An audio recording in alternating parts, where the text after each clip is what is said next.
माँ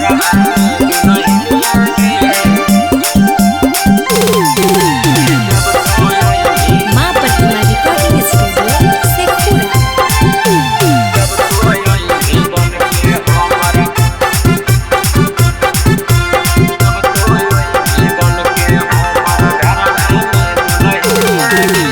ट्रक चलाई के ला देबो छौड़ी नाक के हम नथुनिया गे। ट्रक चलाई के ला देबो छौड़ी नाक के हम नथुनिया गे। जब तो अइमी जब तो अइमी बन के हमर घरवा में दुल्हनिया गे। जब तो अइमी बन के हमर घरवा में दुल्हनिया गे। जब तो अइमी ट्रक चलाई के ला देबो छौड़ी नाक के हम नथुनिया गे। ट्रक चलाई के ला देबो छौड़ी नाक के हम नथुनिया गे। जब तो अइमी जब तो अइमी बन के हमर घरवा में दुल्हनिया गे। जब तो अइमी बन के हमर घरवा में दुल्हनिया गे। जब तो अइमी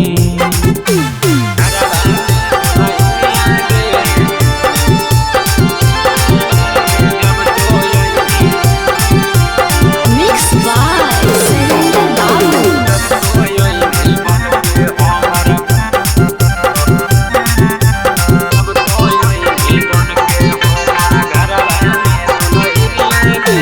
घाटी को डरमा में नैना लड़ैले रजौली बाजार में दिल धड़कैले। घाटी को डरमा में नैना लड़ैले रजौली बाजार में दिल धड़कैले। लगल हो हमरा पियासा के छौड़ी पिला देना एक घूट पनिया गे। लगल हो हमरा पियासा के छौड़ी पिला देना एक घूट पनिया गे। जब तो अइमी जब तो अइमी बन के हमर घरवा में दुल्हनिया गे। जब तो अइमी बन के हमर घरवा में दुल्हनिया गे। जब तो अइमी